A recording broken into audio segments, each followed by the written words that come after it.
Hey folks, Jumpin' Quills and welcome back! As we last left off, we just got to Ruins 2. We took a lot of damage, unfortunately, in the last run. Well, not the last run, but the last level. A lot of unnecessary damage to me not being careful. So we're going to be trying to fight the first boss here today. If I can get it done, it'd be great. We can move on. One thing I am proud of, or at least happy with, if I do die and don't finish the boss here, we did manage to unlock the possibility of fighting the next boss. Another one of the bosses, which we did by trapping one of the pursuers. So we'll go over that once the time is right. But I think defeating the first boss is going to be better. We can be the third boss, but I don't think going right after that, or going after it until we beat the first boss would be a good idea. More item stalls will appear. Okay, that's actually wonderful. But at this point, I'm going to be trying to speed run to the end of each level. Hopefully I don't get lost again. If I can find the store, I'm just going to buy the pursuing light and go from there. So I think the store's this way, actually, so lucky me, I can find it rather quickly, if luck is on my side. Yes, it is. So we got Shocking Fist. Still got plenty of money. Money's well enough on us. That's thanks to a special upgrade we have, which is pretty much giving us 3 times gold for each enemy. But health is so desperate. I'm in desperate need of health. But we're just going to do...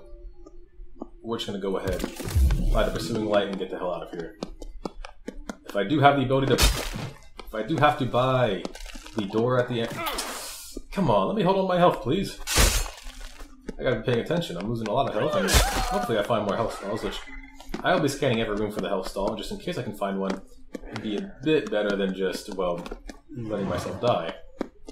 I do want full health getting into the final boss. So if I don't have it, well, it's a bit of an issue. This way, okay. In case you're wondering, those stone golems, if you look at, they're pretty much sleeping angels. You look at them, they won't move. You don't look at them, they'll follow you. If you damage them, they will just start moving and attacking you. So, there's that. Okay. Gonna keep following the light. I just want to get out of this level. This would take me a lot longer to find if I didn't find the store beforehand, so... Before we move off, go. Item stalls for health. So I think what I'm realizing is actually the gold that comes out, because I think you get more gold for this level, or these levels, so... It's a long hallway. Very long hallway. Okay, wow. Just wants to keep going. I've never seen a hallway this long in the ruins, so it's just a little weird. Health. Wonderful. Found it. Hopefully I hold on to it this time. I do have to kill everything in here. It's going to be kind of necessary. Sure, come on. I'm going to play it very safe as I can. Luckily this weapon will pretty much one-shot people, or most enemies I believe, just because it does so much damage. So essentially how these little spider things work, I don't know where the other one went. That is alarming. Where did the spider go? Okay. They just try, much like the crystal crabs and the floating heads, they just try to predict your movement. It's not difficult to deal with them. Just don't let them, they don't even do that much damage to the bite. They're more of a nuisance than anything, but can't mess your day up. So always be mindful of them. You can do that. I think you can block them pretty much any weapon and they just won't do any damage, so just that. But yeah, that is the Ruins 2. I think this is going to be a much shorter episode since I want to rush to the boss. That did cost me a good amount of gold, I think 1,300 there.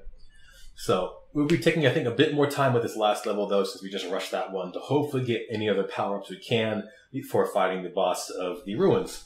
I do a lot of melee damage for my past runs, but then trying to fight him as a melee character, so I'm hoping, very much hoping, I don't do anything stupid. But that's going to come there, we'll see it, assuming I don't die for some reason before getting to that area. Ruins 3 is in fact the last level you can get to after passing through each area. There are other levels you can get. Okay, that's weird. It seems the recording ended. I don't know what happened there, but I'm putting it together.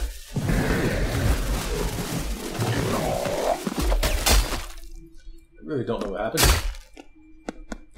Hope I'm recording. If not, I'm in trouble.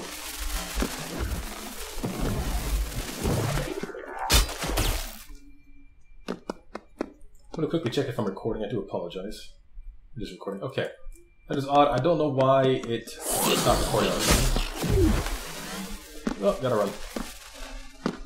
So, essentially what the summoners do, they can knock you away. If you do have a summoner, you have to kill these things first before you can kill it.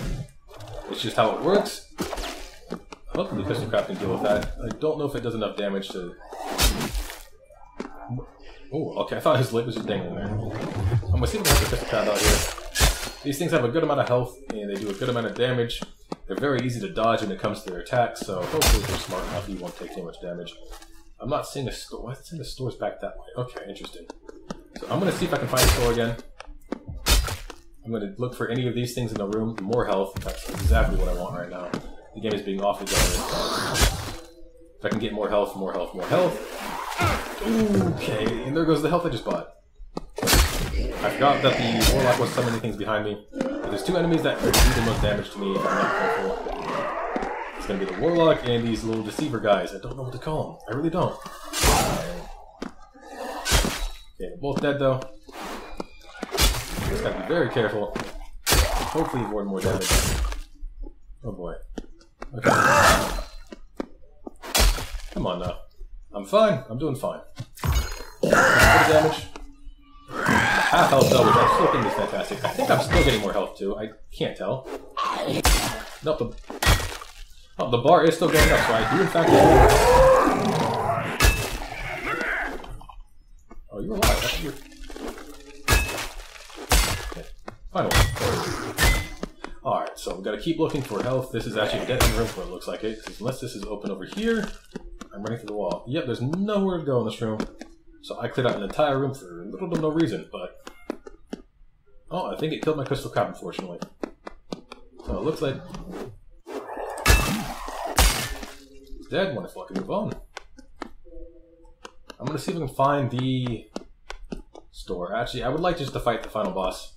The ruins, just to kind of get out of the way at this point. I don't want to take as much. I don't want to take any more damage when I can't help it. So getting to the store, buying the health, and getting out. Okay, I thought that was but yeah, okay, another one of these guys.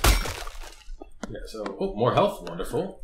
Oh, and more health. Wow, okay, the game is actually going to be very generous to me. I just have to make sure not to lose this health. This health is going to be my saving grace here. A lot of these little shielder guys. Very nice. I gotta get rid of them. They will shield the beast in the next room. And some of the worst situations which can happen is these guys will get essentially behind the beast here, and they'll be impossible to kill because if they block the doorway like you saw in the last episode where I got trapped in the...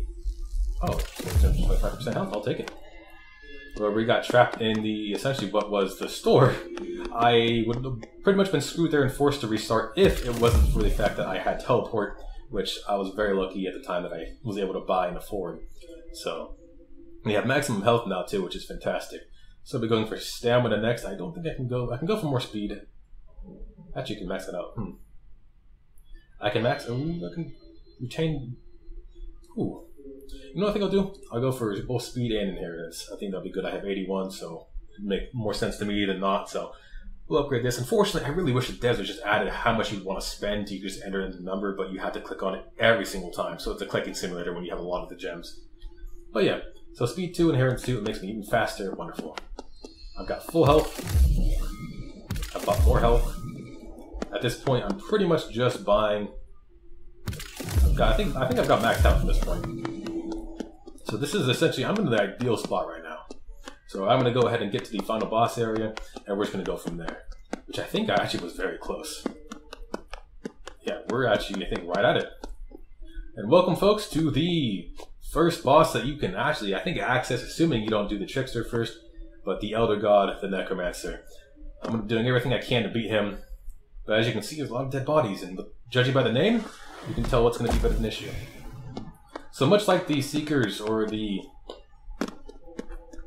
Summoners, he will spawn those things that track you.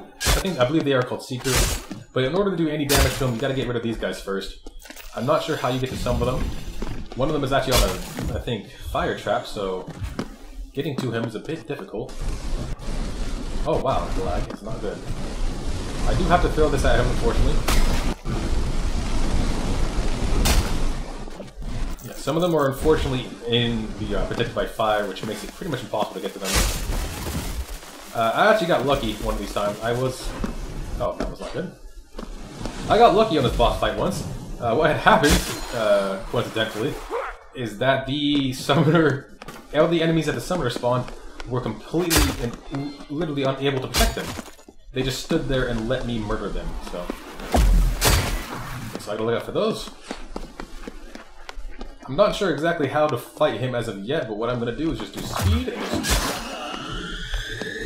I'm not sure what he's doing there. Oh, he's spawning. Oh yeah, you can do a lot of damage to him. Oh, he's got someone protecting him. Oh, please let me attack them. Okay. He doesn't do as much damage as I thought he did.